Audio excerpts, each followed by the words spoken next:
Assalomu alaykum barchaga. Hop.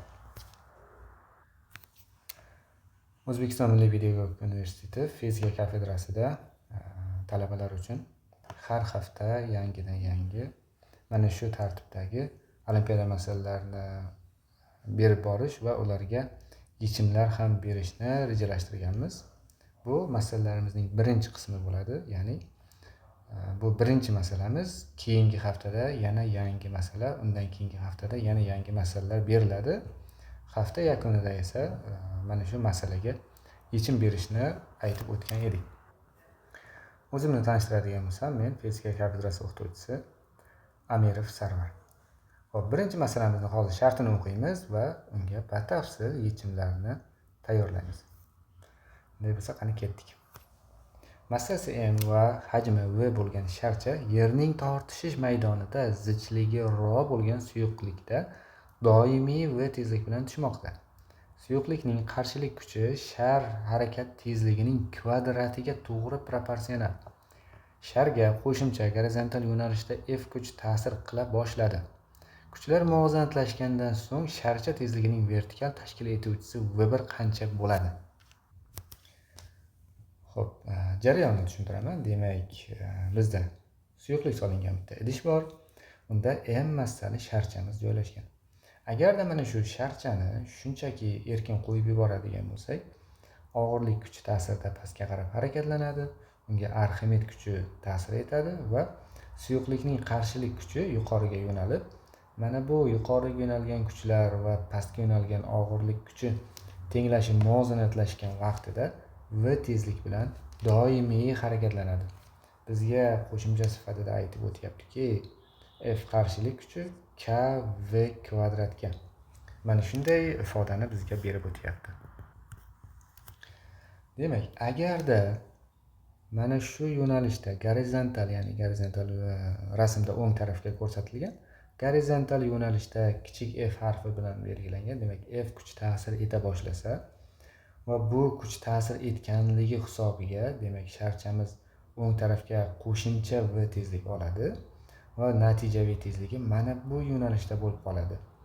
Ana shunday harakatlanib ketadi va unga qarshilik kuchi ta'sir etib, Arximed kuchi ham bor albatta.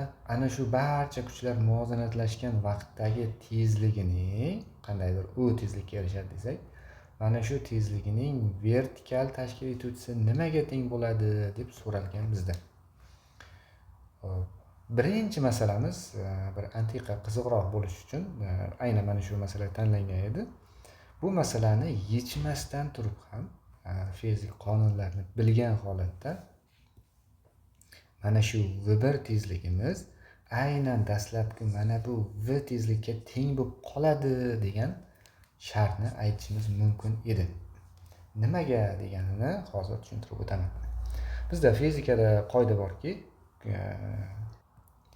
kuchlar ta'sirining mustaqillik prinsipi. Ya'ni biror jismga ta'sir etayotgan bir nechta kuchlar xuddiki boshqa kuchlar ta'sir etmayotgandek, xuddi o'zi faqatgina o'zi ta'sir etayotgandek ta'sir qiladi. Ya'ni mana bu sharchaga ta'sir etayotgan kuchning miqdori va mana bu kuch berayotgan tezlanish boshqa kuchlarga umuman bog'liq emas. Mana shu kuchning o'zi shu yo'nalishda tezlanish beradi. Qachonki unga qarama-qarshi yo'nalishda kuchlar muvozanatlashib qolsa, tezlanish nolga teng bo'ladi-yu.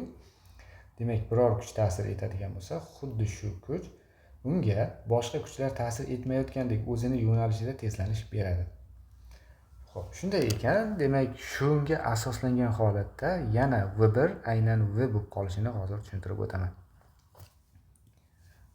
Qo'shimcha kuchdan keyin qandaydir mana bu u tezlikni oldi deb tasavvur qilaylik.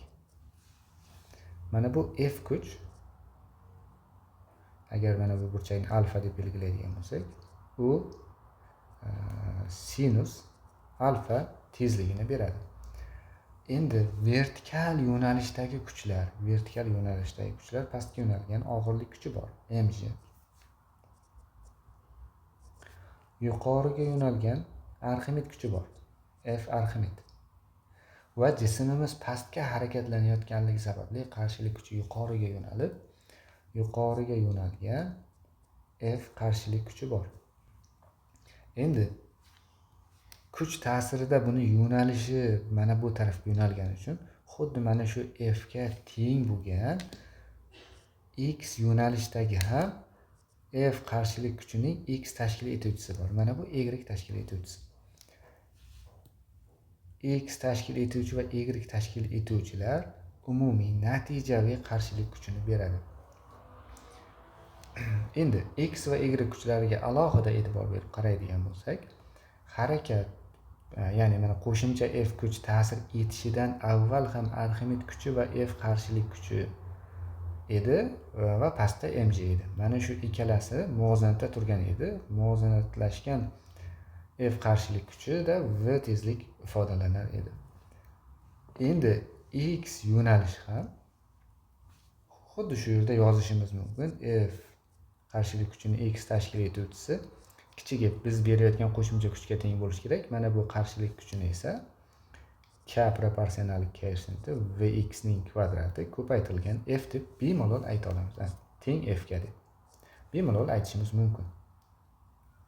Demak, qarshilik kuchini ham ikkita tashkil etuvchiga ajratib oldik. Mana bu yo'nalishda qo'shimcha qarshilik kuch hosil bo'layotgan bo'lsa, qarshilik kuchini F Y bo'yicha va Fx bo'yicha tashkil etuvchilarga ajratib oldik. Demak, Fx bo'yicha tashkil etuvchisi biz qo'ygan gorizontal kuchni kompensatsiyalash kerak. Fy ga esa Arximed kuchi bilan qo'shilgan holatda og'irlik kuchini muvozanatlash kerak. Ana shunda bu jismimiz muvozanatlashgan u tezlik bilan harakatlanadi. Birinchi F qarshilik kuchi ta'sir etmagan holatda ham F qarshilik kuchi plyusdan F Arximed kuchi teng mg ga deb yozardik. Ta'sir etgandan keyin ham F qarshilik kuchini Y tashkil etuvchisi va F Arximed kuchi mg ga teng deb yozamiz. Bu yerdan o'z-o'zidan ko'rinadi. Dastlabki qarshilik kuchi keyingi holatdagi qarshilik kuchining Y tashkil etuvchisiga tengligi. Chunki bular aynan bir xil va ayniyat bo'lib turibdi. Shundan osongina aytishimiz mumkin F qarshilik kuchini K ko'paytirilgan Vy ning kvadrati. Ya'ni bizdan vertikal tashkil etuvchisini so'ragan. Mana bu qiymatni. Mana shuni teng deyishimiz mumkin. K ko'paytirilgan dastlabki tezligi V ning kvadratiga. K proporsional koeffitsiyentlar qisqarib ketgan holatda Vy ning o'zi V ga teng ekan deb osongina aytib qo'yishimiz mumkin. Demak, bizning javobimiz Vy teng V degan ifoda bo'ldi. E'tiboringiz uchun rahmat. Bu ancha sodda masala edi. Bundan keyingilari nisbatan sal qiyinlashtiramiz. Chunki olimpiada masala darajasida bo'lish kerak masalalarimiz. Keyingi video yechimlarda ko'rishguncha xayr.